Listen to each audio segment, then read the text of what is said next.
നമ്മൾ ഓരോരുത്തരും നമ്മുടെ ശരീരം ഒന്ന് പരിശോധിച്ചാൽ ഒന്നല്ലെങ്കിൽ വേറൊരു വിധത്തിലുള്ള രോഗങ്ങളിലൂടെ നമ്മളെല്ലാവരും മാറി മാറി കടന്നു പോകുന്നവരാണ്.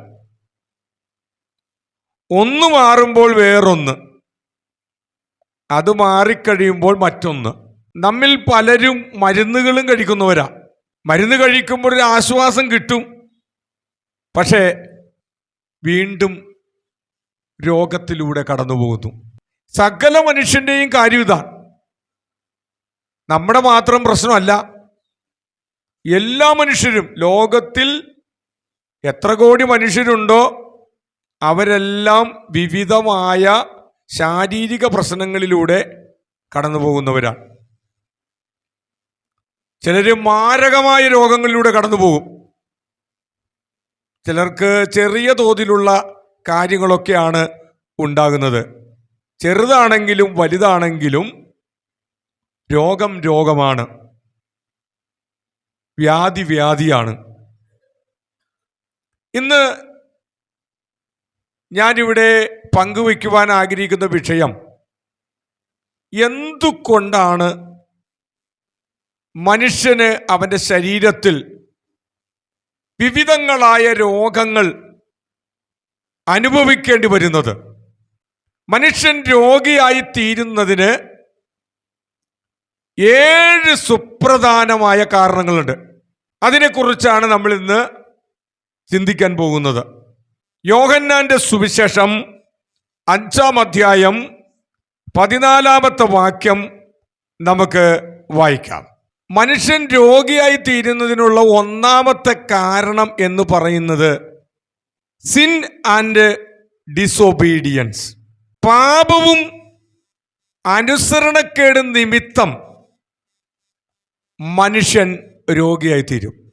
ഇന്ന് മനുഷ്യകുലം അനുഭവിക്കുന്ന ഒട്ടുമിക്ക രോഗത്തിൻ്റെയും ഒന്നാമത്തെ കാരണം എന്ന് പറയുന്നത് മനുഷ്യൻ്റെ പാപവും ദൈവത്തോടുള്ള അനുസരണക്കേടുമാണ്. ഇവിടെ നമ്മൾ വായിച്ച ആ വചനത്തിൽ യേശു പറഞ്ഞ വാക്യത്തിൻ്റെ പ്രസക്തി നമുക്ക് വളരെ ആഴത്തിൽ മനസ്സിലാക്കാൻ പറ്റും. ബെഥെസ്ദ കുളക്കരയിൽ സൗഖ്യത്തിനു വേണ്ടി കാത്തുകിടന്ന 38 വർഷം രോഗിയായി കിടന്ന മനുഷ്യൻ യേശുവിൻ്റെ ഒറ്റ വാക്കുമൂലം, നീ നിന്റെ കിടക്ക എടുത്തു വീട്ടിലേക്ക് പോക എന്ന് പറഞ്ഞ ഉടനെ അവൻ സൗഖ്യമായി, അവൻ വിടുവിക്കപ്പെട്ടു, പൂർണ്ണമായും സുഖമായി. എല്ലാവരും കാണെ ഈ മനുഷ്യൻ കിടക്ക എടുത്ത് വീട്ടിലേക്ക് പോയി. യേശു ഇന്നും രോഗികൾക്ക് സൗഖ്യം നൽകുന്നവനാണ്. എത്ര മാരകമായ രോഗമായിരുന്നാലും, മെഡിക്കൽ സയൻസ് കൈവിട്ട കേസായാലും, ഡോക്ടർമാർ കൈവിട്ട കേസായാലും, മരുന്നുകൾ കഴിച്ച് മാറാത്ത രോഗമായിരുന്നാലും, യേശുവിൻ്റെ സന്നിധിയിൽ ആര് വിശ്വാസത്തോടെ വരുന്നുവോ അവർക്ക് സൗഖ്യമുണ്ട്, അവർക്ക് വിടുതലുണ്ട്. 100% ഉറപ്പാണ്. ഇവിടെ കർത്താവ് ഈ മനുഷ്യന് സൗഖ്യം കൊടുത്തു. അതിനുശേഷം ഇവനെ വീണ്ടും യേശു കാണുകയാണ്. അപ്പോൾ അവനോട് ഒരു പ്രത്യേക കാര്യം കർത്താവ് പറഞ്ഞു കൊടുക്കുകയാണ്. യേശു അവനോട് പറയുകയാണ്, നോക്കൂ, നിനക്ക് സൗഖ്യമായി, നിനക്ക് സൗഖ്യം വന്നു. പക്ഷേ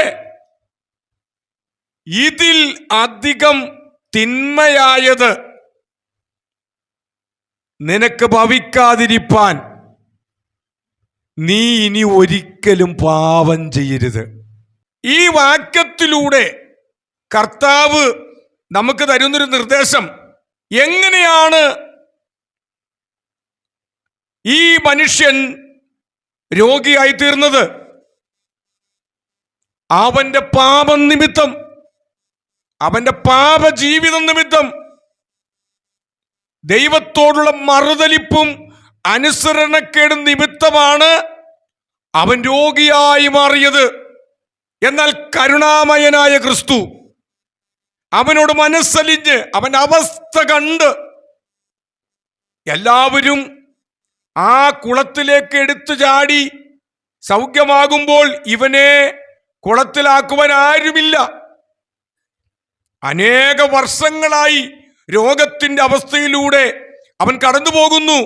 അവന്റെ അവസ്ഥ മനസ്സിലാക്കി കർത്താവ് അവനോട് കരുണ കാണിച്ചു. നമ്മുടെ അവസ്ഥ അറിയുന്ന ദൈവമാണ് നമ്മുടെ ദൈവം. നമ്മുടെ അവസ്ഥ മനസ്സിലാക്കി, നമ്മുടെ സ്ഥിതി മനസ്സിലാക്കി, നമ്മുടെ നൊമ്പരം മനസ്സിലാക്കി, നമ്മുടെ വേദന മനസ്സിലാക്കി, നമ്മുടെ രോഗത്തിന്റെ അവസ്ഥകൾ മനസ്സിലാക്കി, നമ്മുടെ ജീവിതത്തിന്റെ സങ്കീർണതകൾ മനസ്സിലാക്കി നമുക്ക് വേണ്ടി ഇന്നും അത്ഭുതം പ്രവർത്തിക്കുവാൻ, വചനം കൽപ്പിക്കുവാൻ, സൗഖ്യം തരുവാൻ, നമ്മുടെ പ്രശ്നത്തിന് വിടുതൽ തരുവാൻ യേശു മതിയായവനാണ്. ആ യേശു നമ്മുടെ തൊട്ടരികിലുണ്ട്. ഇവിടെ ഈ മനുഷ്യന് കർത്താവ് സുഖം കൊടുത്തു.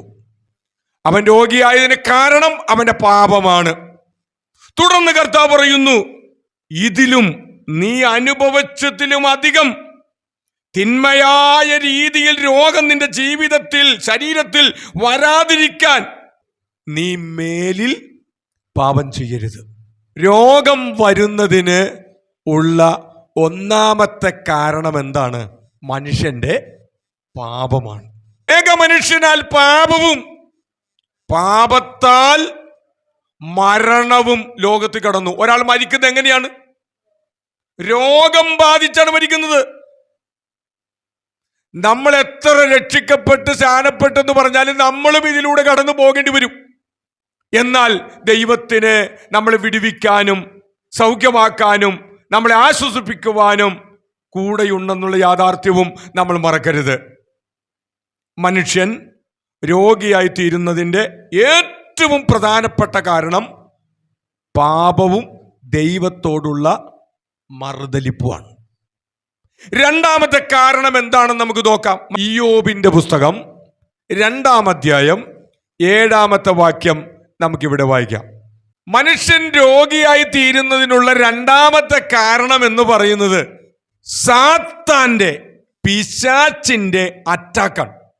പിശാച്ച് പല മനുഷ്യരെയും രോഗത്തിന്റെ അടിമകളാക്കി മാറ്റും. അതിനുള്ള ഒരു ഉത്തമ ഉദാഹരണമാണ് ഇയ്യോബിന്റെ ജീവിതം. ഇയ്യോബിന്റെ മക്കൾ നഷ്ടപ്പെട്ടു, സമ്പത്ത് നഷ്ടപ്പെട്ടു. ഒടുക്കം ഇയ്യോബിനെ കുടുക്കാൻ, ദൈവത്തിൽ അവന് വിശ്വാസമുണ്ടോ എന്ന് പരീക്ഷിക്കുവാൻ സാത്താൻ ദൈവത്തിന്റെ അനുവാദം വാങ്ങിക്കൊണ്ട് അവന്റെ ശരീരം മുഴുവനും പരുക്കളാൽ അങ്ങ് ബാധിച്ചു. ഇയ്യോബ് ചൊറിയാൻ തുടങ്ങി. ഓട്ട് കഷണം കൊണ്ട് അദ്ദേഹം ചൊറിഞ്ഞ് ചൊറിഞ്ഞ് ചാരത്തിലാണ് ഈ മനുഷ്യൻ കിടന്നത്. ശരീരം മുഴുവനും ചൊറിച്ചിലും വേദനയും വ്രണവും കൊണ്ട് ഇയ്യോബ് കഷ്ടപ്പെട്ടു. ചെറിയൊരു കഷ്ടപ്പാടല്ല, ഭയങ്കര വേദനയിലൂടെ അദ്ദേഹം കടന്നുപോയി. നമ്മുടെ ജീവിതത്തിൽ ഇതിൻ്റെ ഒരു 5% ഇയ്യോബ് അനുഭവിച്ച ആ ശാരീരിക രോഗത്തിൻ്റെ 5% വന്നാൽ നമ്മൾ പിന്നെ വിശ്വാസത്തിൽ പോലും നിൽക്കില്ല. നമ്മൾ ടാറ്റ പറയും. കർത്താവേ, ഇത്രയൊന്നും ഞാൻ പ്രതീക്ഷിച്ചില്ല, വലിയ അനുഗ്രഹമാണ്, വിടുതലാണെന്നൊക്കെ പറഞ്ഞ് സഭയിലൊക്കെ വന്നു, പക്ഷേ എന്നെ കൊണ്ടാവത്തില്ല, ഞാൻ ഇവിടെ അവസാനിപ്പിക്കുകയാണ്. ദൈവത്തെയും കുറ്റം പറഞ്ഞ്, പാസ്റ്ററേയും കുറ്റം പറഞ്ഞ്, വിശ്വാസികളെ കുറ്റം പറഞ്ഞ്, നമ്മളെ തന്നെ കുറ്റം പറഞ്ഞ്, വിശ്വാസത്തെയും ബൈബിളിലൊക്കെ കുറ്റം പറഞ്ഞ് നമ്മളെല്ലാം പോയേനെ, വിശ്വാസം വിട്ടുപോയേനെ. പക്ഷേ പിശാചിന്റെ ആക്രമണം കൊണ്ട് ഇയ്യോബ് രോഗിയായി മാറി. പക്ഷേ അവിടെയും ഇയ്യോബ് ദൈവത്തിന്റെ കൃപയിൽ ആശ്രയിച്ച് പിടിച്ചു നിൽക്കുകയാണ്. ഒരു വാക്കിൽ പോലും ഇയ്യോബ് ദൈവത്തിനെതിരായി സംസാരിച്ചില്ല. തൻ്റെ കൂടെ ഉണ്ടായിരുന്ന തൻ്റെ പ്രിയപ്പെട്ട ഭാര്യ പോലും യോബിനോട് പറയാണ്, എന്തിനാ ഈ ദൈവത്തെ വിളിച്ച് നടക്കുന്നത്? ഈ ദൈവത്തെ എന്തിനാ നീ ആരാധിക്കുന്നത്? ഇത്ര വിശ്വസ്തമായിട്ട് നീ എന്തിനാ നിഷ്കളങ്കമായി ജീവിക്കുന്നത്? എന്നിട്ട് നിനക്ക് ഇതെല്ലാം പറ്റിയത്? നമ്മുടെ മക്കളെല്ലാം പോയി, സമ്പത്ത് പോയി, ഇപ്പോൾ നീ രോഗിയുമായി. അതുകൊണ്ട് ഈ ദൈവത്തെ ത്യജിച്ച് പറഞ്ഞു പോയി ചാക്. എത്ര നല്ല ഉപദേശമാണെന്ന് ഓർക്കുക. എത്ര സുന്ദരമായ കൗൺസിലിങ്. ഈ ദൈവത്തെ ത്യജിച്ച് കളഞ്ഞ് പോയി ചാകാൻ, ആത്മഹത്യ ചെയ്യാൻ ആരാ ഉപദേശിക്കുന്നത്? അന്യരല്ല, കൂട്ടുകാരല്ല, സ്വന്തം ഭാര്യ. ഇങ്ങനൊരു അനുഭവം പ്രിയപ്പെട്ടവരെ നമുക്കുണ്ടായാൽ ഒന്ന് ഓർത്തു നോക്കിയേ, നമ്മൾ തകർന്നു പോവില്ലേ? യോബും തകർന്നു പോയിട്ടുണ്ടാകും. പക്ഷെ യോബ് പ്രത്യാശയോടും വിശ്വാസത്തോടും പറഞ്ഞു, ദൈവത്തിൽ നിന്നും നന്മ മാത്രം പ്രാപിച്ചാൽ പോരാ, തിന്മയും നമ്മൾ പ്രാപിക്കണം എന്ന് പറഞ്ഞ് ദൈവത്തെ മഹത്വപ്പെടുത്തുന്ന, ദൈവത്തെ ആരാധിക്കുന്ന ഒരു യോബിനെ നമുക്ക് കാണുവാനായി കഴിയും. നമ്മുടെയും ജീവിതത്തിൽ പ്രതിസന്ധികൾ വരുമ്പോൾ, പരീക്ഷണങ്ങൾ വരുമ്പോൾ, പരീക്ഷണ ഘട്ടങ്ങൾ കടന്നു വരുമ്പോൾ അവിടെ ദൈവത്തെ ത്യജിച്ചു പറയരുത്, ദൈവത്തെ തള്ളിപ്പറയരുത്, കർത്താവിനെ മറന്നു കളയരുത്. നാം കർത്താവിൽ വിശ്വസിച്ചുകൊണ്ട് ഇതിനൊക്കെയും ഒരു പരിഹാരം, ഒരു മറുപടി, ഒരു വഴി കർത്താവ് ഒരുക്കിയിട്ടുണ്ട് എന്നുള്ള വിശ്വാസത്തോടുകൂടെ അത് സഹിക്കാനുള്ള ശക്തിക്ക് വേണ്ടി നാം ദൈവസന്നിധിയിൽ പ്രാർത്ഥിക്കണം. അനേക വർഷങ്ങളായി പിശാച് ബന്ധിച്ചതുകൊണ്ടാണ്, പിശാച് മൂലമാണ് അവൾ കൂനിയായി പോയത്. ആ ബന്ധനത്തെ കർത്താവ് തൻ്റെ വാക്കുകൾ കൊണ്ട് അഴിക്കുവാനിടയായി. ആ സ്ത്രീ സ്വതന്ത്രമായി, അവൾ സൗഖ്യമായി. ഇന്നും പിശാചിന്റെ ബന്ധനങ്ങളാൽ ആരെങ്കിലും രോഗികളായിട്ട് ഭാരപ്പെടുന്നുണ്ടെങ്കിൽ, പ്രിയപ്പെട്ടവരെ, നിങ്ങൾ പ്രാർത്ഥിക്കുമെങ്കിൽ, വിശ്വസിക്കുമെങ്കിൽ, സമർപ്പിക്കുമെങ്കിൽ, കർത്താവിൽ ആശ്രയിക്കുമെങ്കിൽ, വചനത്തിന്റെ അടിസ്ഥാനത്തിൽ, അനുഭവങ്ങളുടെ വെളിച്ചത്തിൽ ഞാൻ നിങ്ങളോട് പറയട്ടെ, കർത്താവിന്റെ ഒറ്റ വാക്ക് മതി പിശാചിന്റെ എല്ലാ ആക്രമണങ്ങളും, രോഗങ്ങളെയും വ്യാധികളെയും തുടച്ചു മാറ്റാൻ. മനുഷ്യൻ രോഗിയായി തീരുന്നതിനുള്ള മൂന്നാമത്തെ കാരണം എന്താണെന്ന് നമുക്ക് പരിശോധിക്കാം. മറ്റൊരു വാക്യം നമ്മൾ വായിക്കണം. 1 തിമോഥെയോസിന്റെ ലേഖനം 5:23 വാക്യം നമുക്ക് വായിക്കാം. പ്രകൃതിയുടെ മാറ്റങ്ങൾ നിമിത്തം, നമ്മൾ കഴിക്കുന്ന ആഹാരങ്ങളുടെ വ്യത്യാസം നിമിത്തം, നമ്മൾ ജീവിക്കുന്ന സാഹചര്യങ്ങളുടെ, കാലാവസ്ഥകളുടെ വ്യതിയാനങ്ങൾ നിമിത്തം മനുഷ്യൻ രോഗിയായി മാറും. ഒരു ഉദാഹരണത്തിന്, കുറേ ദിവസമായിട്ട് ഭയങ്കര മഴയാണെങ്കിൽ പലർക്കും പനി വരും, ജലദോഷം വരും, തുമ്മൽ വരും, അസ്വസ്ഥതകൾ വരും, ചിലപ്പോൾ വയറിളക്കം വരാം, കഴിക്കുന്ന ആഹാരം പിടിക്കാതെ ഛർദിൽ വരാം, പല പല പ്രശ്നങ്ങളുണ്ടാകും. ചൂടധികമായാലും പ്രശ്നമാണ്. അപ്പോഴും ശരീരത്തിൽ വല്ലാത്ത ചൊറിച്ചിലും അസ്വസ്ഥതയും ഇൻഫെക്ഷനും മറ്റു പല കാര്യങ്ങൾ കൊണ്ട് നമ്മൾ ബുദ്ധിമുട്ടിലേക്ക് പോകും. ഈ പ്രകൃതി മാറുന്നതിനനുസരിച്ച് നമുക്കെല്ലാവർക്കും രോഗങ്ങൾ, വിവിധമായ രോഗങ്ങൾ വരാൻ സാധ്യതയുണ്ട്. നമ്മൾ കുടിക്കുന്ന വെള്ളത്തിലൂടെ, കഴിക്കുന്ന ആഹാരത്തിലൂടെ, കാലാവസ്ഥകളുടെ മാറ്റം നിമിത്തം, ഒന്നുകൂടി പറഞ്ഞാൽ, നമ്മൾ മഴ നനഞ്ഞാൽ എന്ത് സംഭവിക്കും? പനി വരാനുള്ള സാധ്യതയുണ്ട്. അപ്പോൾ മനുഷ്യൻ രോഗിയായി തീരുന്നതിനുള്ള മൂന്നാമത്തെ കാരണം എന്ന് പറയുന്നത് പ്രകൃതിയുടെയും നമ്മുടെ മനുഷ്യ ജീവിതത്തിലുള്ള പല പല വസ്തുതകളുടെ ഉപയോഗങ്ങൾ നിമിത്തം രോഗങ്ങൾ വരാം. നമ്മുടെ വീട്ടിൽ കഴിക്കുന്ന ആഹാരത്തെക്കാളും രുചി ഹോട്ടലിൽ കഴിക്കുന്ന ആഹാരത്തിനാണ്. വീട്ടിൽ എത്ര രുചികരമായി ഇറച്ചിക്കറി ഉണ്ടാക്കിയാലും ഹോട്ടലിൽ കഴിക്കുന്ന ഇറച്ചിക്കറിക്ക് ഇച്ചിരി ടേസ്റ്റ് കൂടുതലാണ്. ആ ഹോട്ടലിൽ ഉണ്ടാക്കുന്ന ആഹാര പദാർത്ഥത്തിൽ കൃത്രിമമായി രുചി കൂട്ടുവാൻ അജിനോമോട്ടോ എന്ന് പറയുന്നൊരു സാധനം ചേർക്കുന്നുണ്ട്. ഇത് ചേർത്ത് കഴിയുമ്പോൾ ടേസ്റ്റ് ഇല്ലാത്തതിനും ഒരു പ്രത്യേക ടേസ്റ്റ് ഉണ്ടാവും.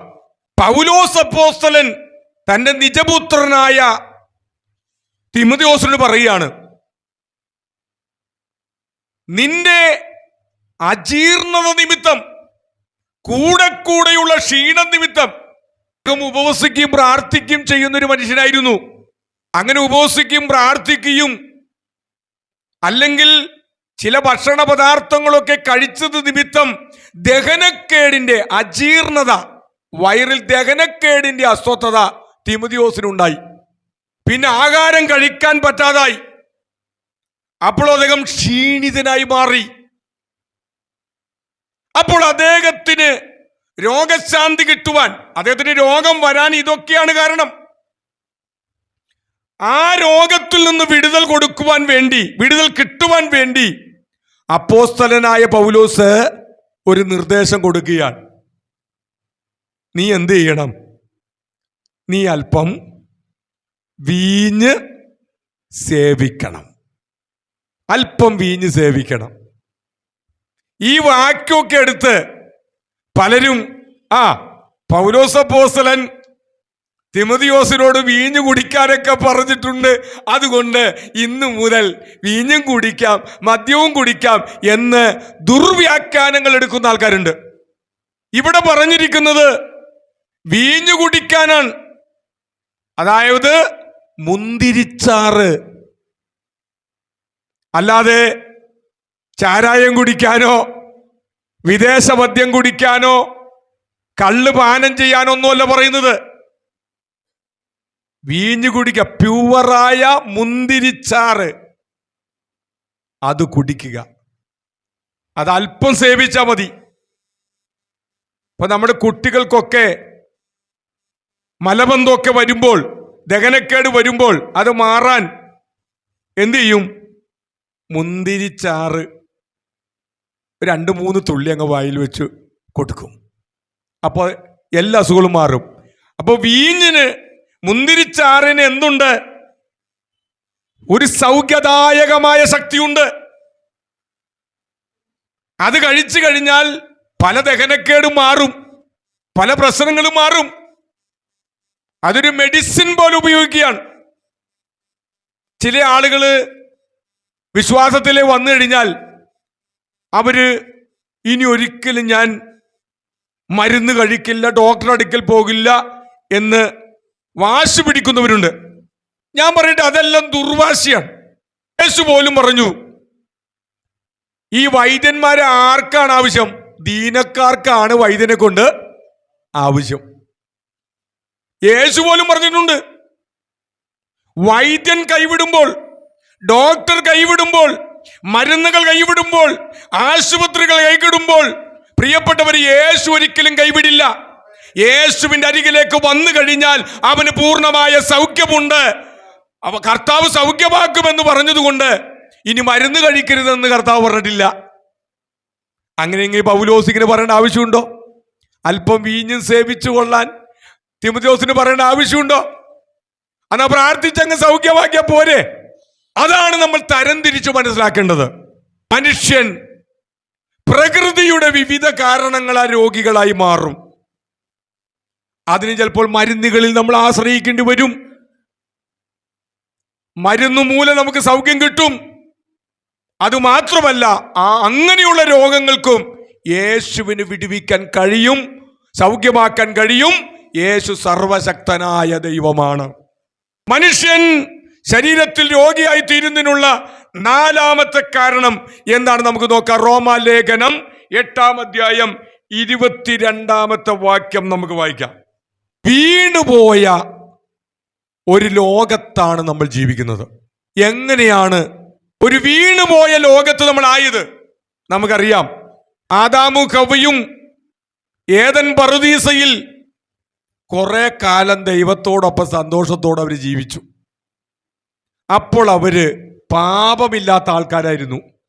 ഒരു പാപവുമില്ലാത്ത നിഷ്കളങ്കരായ മനുഷ്യരാണ്.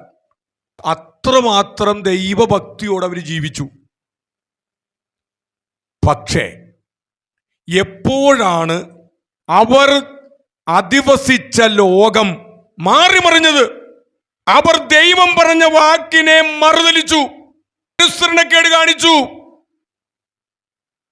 അപ്പോൾ ദൈവം ഏദം പറുദീസയെ മാത്രം പ്രത്യേകമായി സൂക്ഷിച്ചുകൊണ്ട് ആദ്യ മാതാപിതാക്കളെ ഏദൻ പറുദീസയിൽ നിന്നും ഇറക്കിക്കളഞ്ഞു.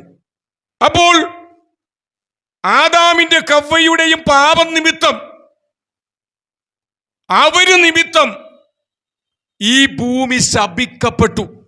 ഈ ഭൂമി വീണുപോയി.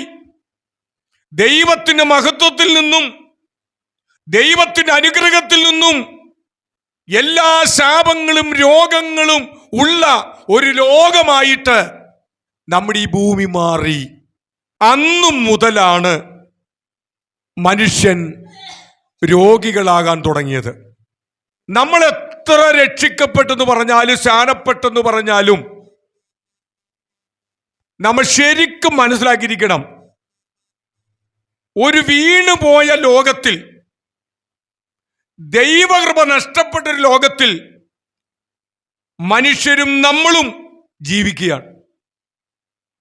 ഈ ശരീരത്തിൽ എപ്പോൾ വേണമെങ്കിലും ഏതെങ്കിലും തരത്തിലുള്ള രോഗങ്ങൾ കടന്നു വരാം.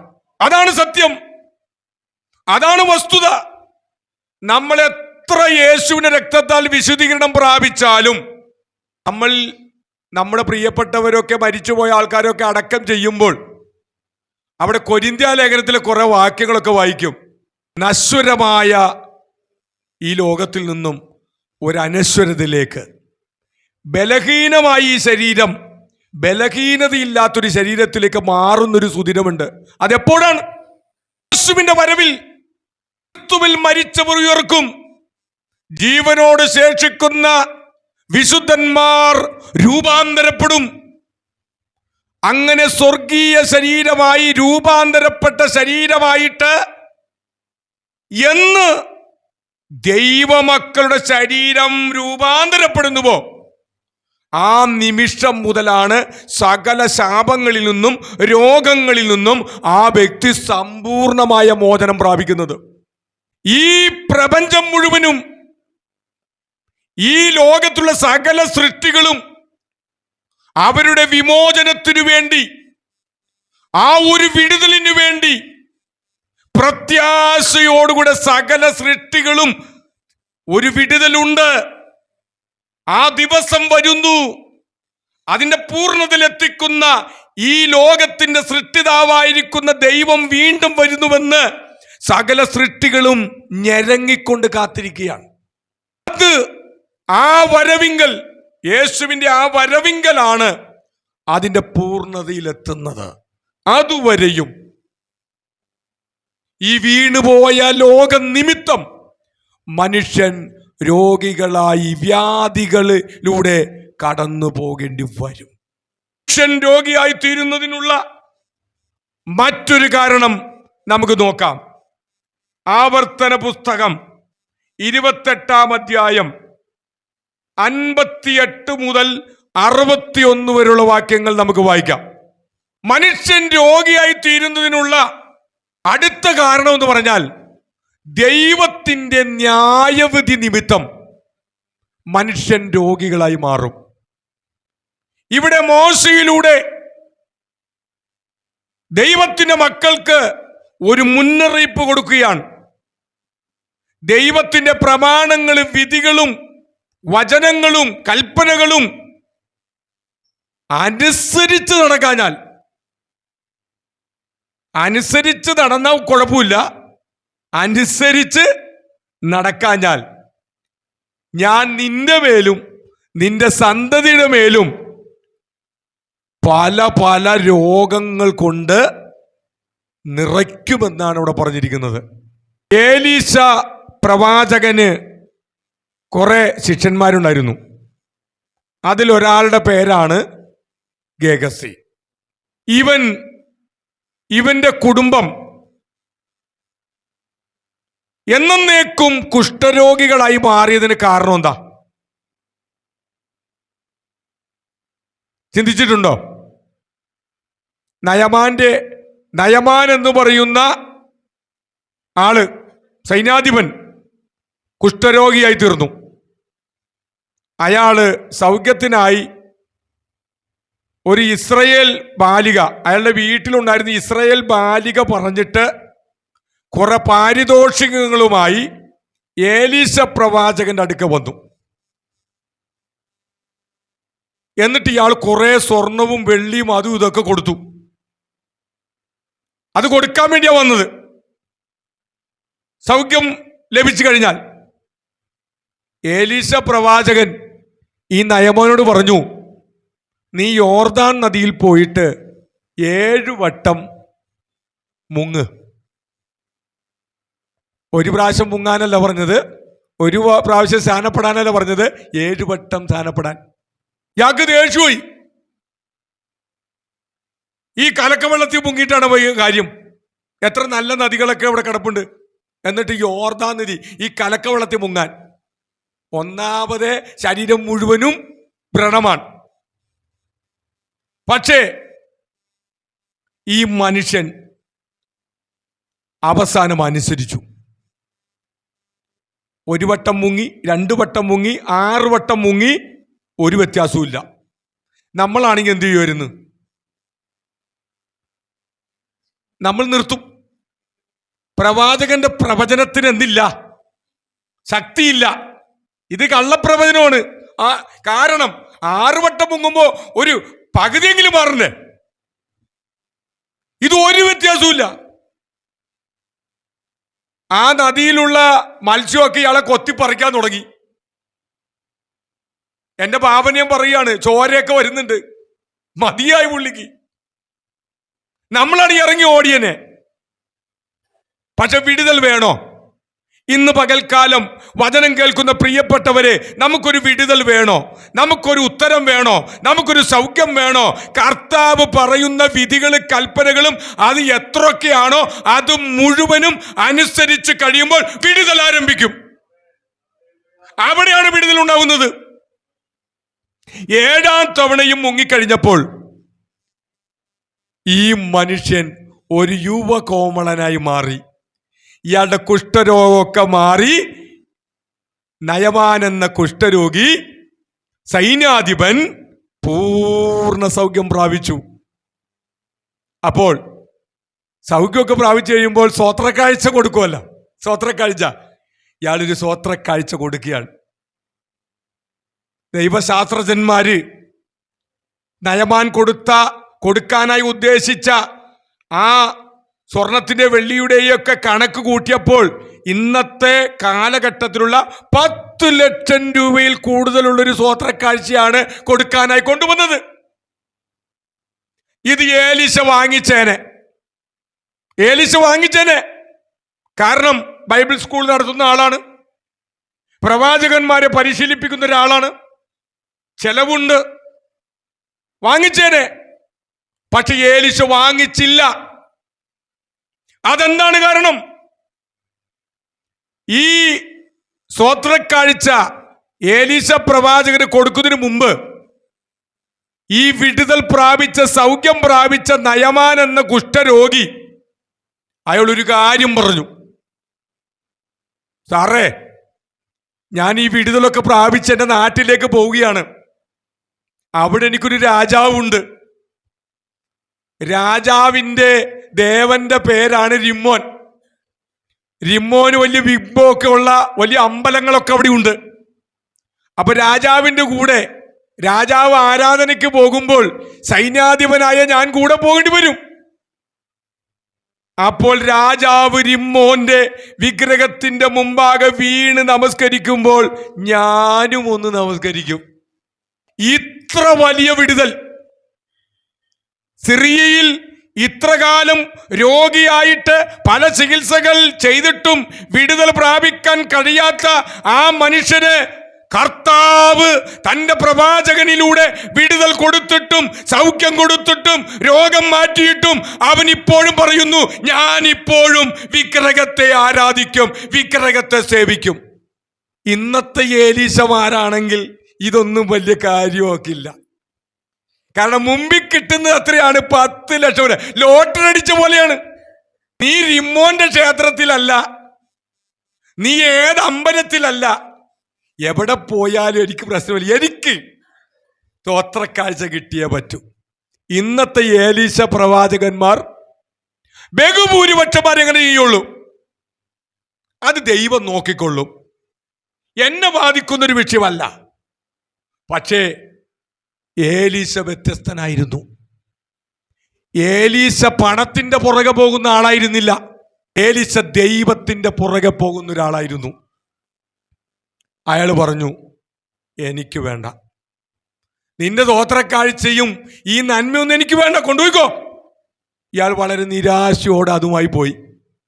അപ്പൊ ഏലീശക്ക് കുറെ ശിഷ്യന്മാരുണ്ടായിരുന്നു. അതിലൊരുത്തൻ, അവന് സുഖിച്ചില്ല. ഇതെന്തൊരു ഗുരുവാണ്, അത് ശരിയല്ലല്ലോ. ഇത്രയും വലിയ നന്മ കിട്ടിയിട്ട് ഈ പ്രവാചകൻ, ഞങ്ങളുടെ ഗുരു, അത് വേണ്ടെന്ന് വെച്ചിരിക്കുന്നു. മണ്ടത്തരം.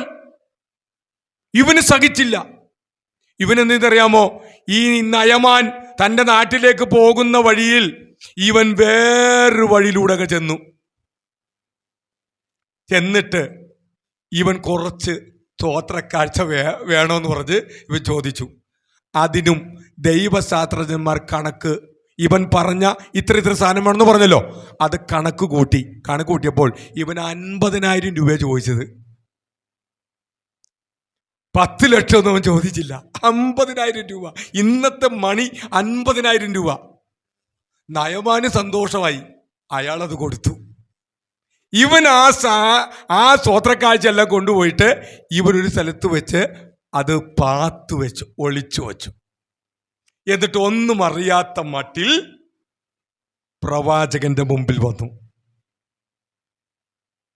ഇവൻ പോകുന്നതും ഈ സ്തോത്രക്കാഴ്ച ചോദിക്കുന്നതും വാങ്ങുന്നതും ഒളിച്ചു വെക്കുന്നതെല്ലാം പരിശുദ്ധാത്മാവിന്റെ വെളിപ്പാടിനാൽ ഏലീശ പ്രവാചകൻ ഒരു സ്ക്രീനിൽ കാണുന്നത് പോലെ കണ്ടുകൊണ്ടിരിക്കുകയായിരുന്നു. ഇവൻ ഒന്നും പറയുന്നതിന് മുൻപ് ഇവന്റെ മുഖത്ത് നോക്കി പറഞ്ഞു, നീ ഇതെല്ലാം ചെയ്യുമ്പോൾ എൻ്റെ ഹൃദയം നിന്നോടുകൂടെ പോന്നിരുന്നു. അതുകൊണ്ട് നീ ഈ നീചകാര്യം ചെയ്തുകൊണ്ട് നയമാന്റെ കുഷ്ഠരോഗം നിനക്കും നിന്റെ കുടുംബ പരമ്പരകൾക്കും എന്നേക്കും ഉണ്ടാകും എന്ന് പറയാനിടയായി. ആ നിമിഷം അവൻ കുഷ്ഠരോഗിയായി മാറി. പ്രിയപ്പെട്ടവരെ, മനുഷ്യൻ രോഗിയായി തീരുന്നതിൻ്റെ ഒരു കാരണമെന്ന് പറയുന്നത് ദൈവത്തിൻ്റെ ന്യായവിധി നിമിത്തം മനുഷ്യൻ രോഗികളായി മാറും. മനുഷ്യൻ രോഗിയായി തീരുന്നതിൻ്റെ മറ്റൊരു കാരണം, 2 കാരണങ്ങൾ കൂടിയുണ്ട്. ഒരു 6ാമത്തെ കാരണം എന്താണ് നമുക്ക് നോക്കാം. യോഹന്നാന്റെ സുവിശേഷം 9-ാം അധ്യായം 1 മുതൽ 3 വരെയുള്ള വാക്യങ്ങൾ നമുക്ക് വായിക്കാം. മനുഷ്യൻ രോഗിയായി തീരുന്നത് ദൈവത്തിന്റെ മഹത്വം വെളിപ്പെടാനാണ്. പിറവിയിലെ കുരുടനായ ഒരു ബാലകൻ, അവനെ കർത്താവ് സൗഖ്യമാക്കി. അപ്പോൾ പലരും ചോദിക്കുകയാണ്, ഇവനിങ്ങനെ പിറവിയിലെ അന്ധനായി തീരുവാൻ ആരാണ് കാരണക്കാര്? ഇവനാണോ? ഇവന്റെ അമ്മയപ്പന്മാരാരെങ്കിലും പാപം ചെയ്ത നിമിത്തമാണോ ഇവൻ ഇങ്ങനെ ഒരു അന്ധനായി തീർന്നത്? യേശു അവിടെ പറഞ്ഞു, ഒരാള് പിറവിയിലെ രോഗിയായി തീരുന്നത്, അന്ധനായി തീരുന്നത്, മുടന്തനായി തീരുന്നത്, മന്ദബുദ്ധിയായി മാറുന്നത്, മറ്റു പല രോഗങ്ങളാൽ നിറയപ്പെടുന്നത് ആ വ്യക്തി കാരണമല്ല, ആ വ്യക്തിയുടെ മാതാപിതാക്കൾ കാരണമല്ല. ഇനി അങ്ങനെ സംഭവിച്ചിട്ടുണ്ടെങ്കിൽ, അങ്ങനെ വന്നിട്ടുണ്ടെങ്കിൽ എന്തിനാണ് അയാൾ രോഗിയായി മാറിയത്? ദൈവത്തിന്റെ മഹത്വം വെളിപ്പെടുവാൻ, ദൈവത്തിന്റെ പ്രവൃത്തി വെളിപ്പെടുവാനാണ് അങ്ങനെ സംഭവിച്ചത്.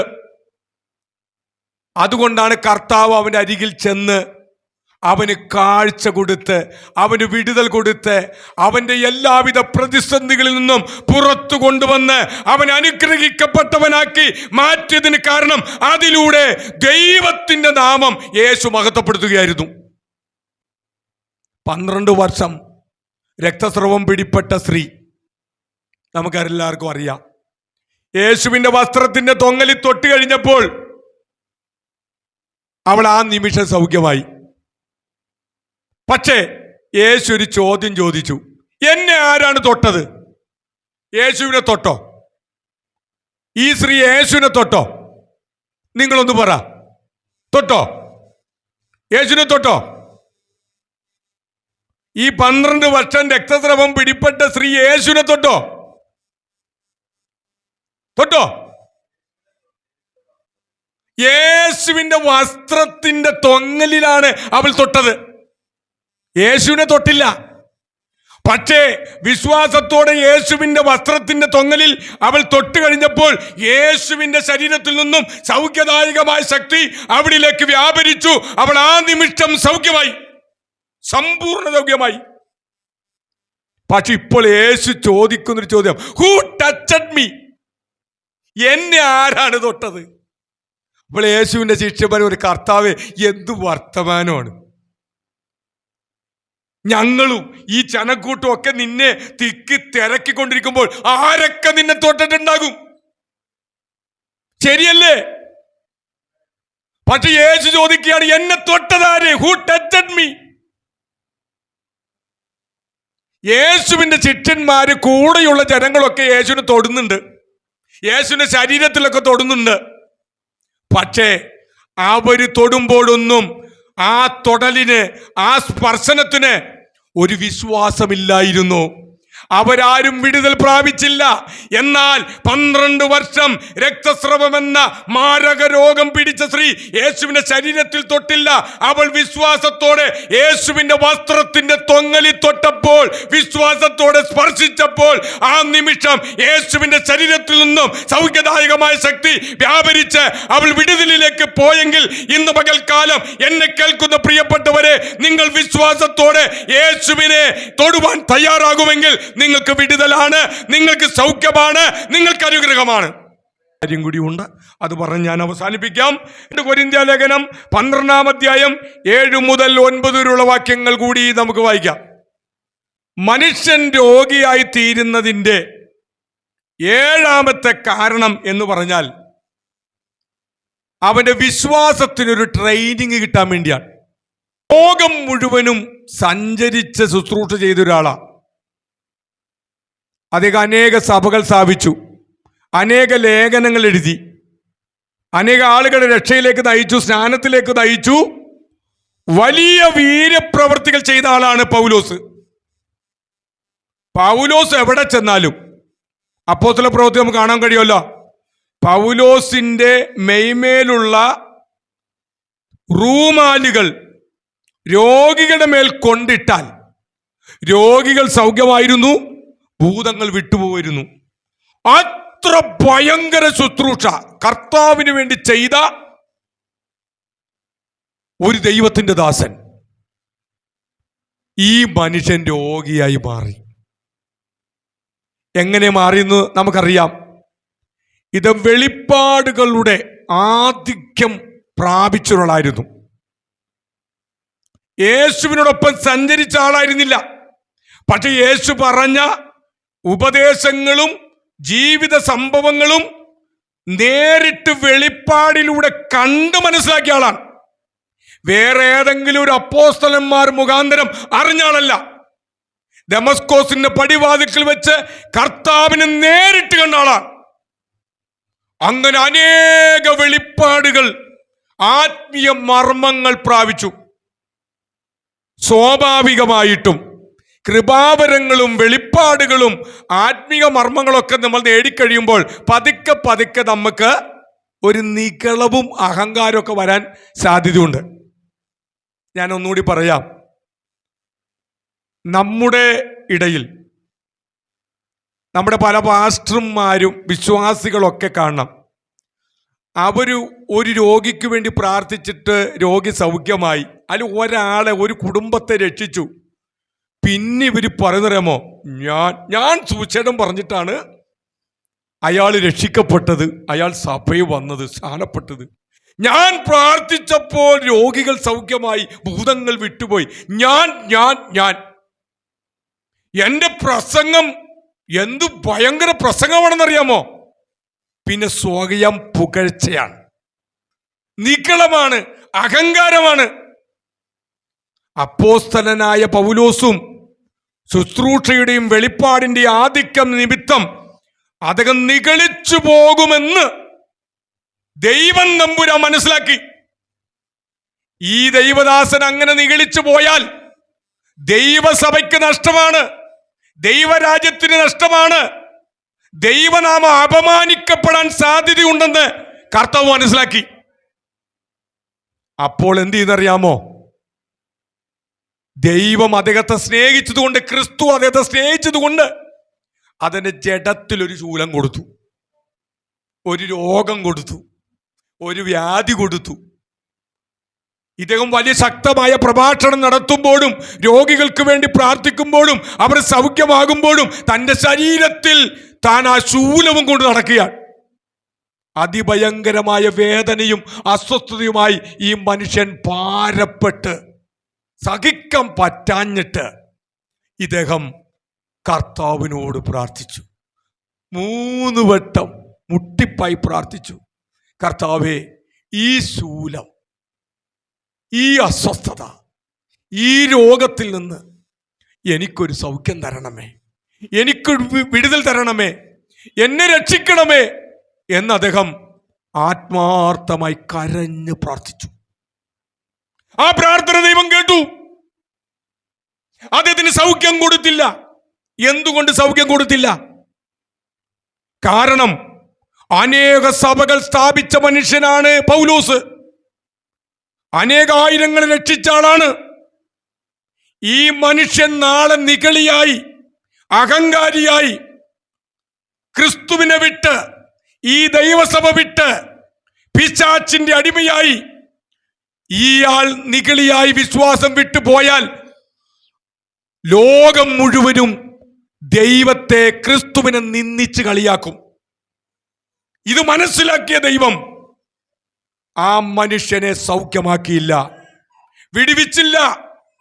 ഒറ്റ കാര്യം മാത്രം കൊടുത്തുള്ളൂ: എൻ്റെ കൃപ നിനക്ക് മതി, എൻ്റെ ശക്തി ബലഹീനതയിൽ തികഞ്ഞു വരുന്നു. പൗലോസ് അത് ഉൾക്കൊണ്ടു. നമ്മൾ ഉൾക്കൊള്ളുമോ? നമ്മൾ പ്രാർത്ഥിച്ചതിനെ ദൈവം നമുക്ക് തന്നില്ലെങ്കിൽ നമ്മൾ ഉൾക്കൊള്ളോ? ഈ ദൈവത്തെ ഉൾക്കൊള്ളോ? മിക്കവാറും നമ്മൾ ഉൾക്കൊള്ളാൻ സാധ്യതയില്ല. പക്ഷെ പൗലോസ് വ്യത്യസ്തനായിരുന്നു. അയാൾ ഉൾക്കൊണ്ടു. അയാൾ ദൈവത്തിന്റെ വാക്ക് അംഗീകരിച്ചു. ജീവിതകാലം മുഴുവനും ജഡത്തിലുള്ള ആ ശൂലവുമായിട്ട് തൻ്റെ ശുശ്രൂഷ വിജയകരമായി പൂർത്തീകരിച്ച് ദൈവസന്നിധിയിലെത്തുവാൻ പൗലോസിന് കഴിഞ്ഞു. അങ്ങനെയെങ്കിൽ പ്രിയപ്പെട്ടവരെ, മനുഷ്യൻ രോഗിയായി തീരുന്നതിൻ്റെ 7ാമത്തെ കാരണം ഇതാണ്. ഞാൻ ഒന്നും കൂടി പറഞ്ഞ് അവസാനിപ്പിക്കാം. ഇങ്ങനൊരു കാരണം നിമിത്തം ഒരാള് രോഗിയായിട്ടുണ്ടെങ്കിൽ അയാൾക്ക് ഒരിക്കലും സൗഖ്യം കിട്ടില്ല, ഒരിക്കലും വിടുതൽ കിട്ടില്ല. അങ്ങനെയുള്ള ദൈവദാസന്മാർ അവരുടെ ശരീരത്തിൽ പല രോഗങ്ങളുമായിട്ട് പോകുമ്പോഴും അവർ ശക്തമായ ശുശ്രൂഷകളുമായി ഓടി നടന്ന് കർത്താവിന് വേണ്ടി പ്രസംഗിക്കുകയും വിടുതലിന്റെ ശുശ്രൂഷകളും ശക്തമായി അവർ ചെയ്തുകൊണ്ടിരിക്കുകയാണ്. എന്തുകൊണ്ട് അവർ ചെയ്യുന്നു? ഈ ദൈവകൃപ അവർക്ക് ലഭിച്ചതുകൊണ്ടാണ്. അങ്ങനെയെങ്കിൽ പ്രിയപ്പെട്ടവരെ, നമ്മളിത് മനസ്സിലാക്കിക്കൊണ്ട് നമ്മൾ മുന്നോട്ട് പോയാൽ നമുക്ക് തെറ്റാനിടവരില്ല. ശരിയായ പാതയിലൂടെ നമുക്ക് പോകാനായി ദൈവം നമ്മെ സഹായിക്കും. ദൈവം ഈ വചനങ്ങളാൽ എല്ലാവരെയും അനുഗ്രഹിക്കുമാറാകട്ടെ.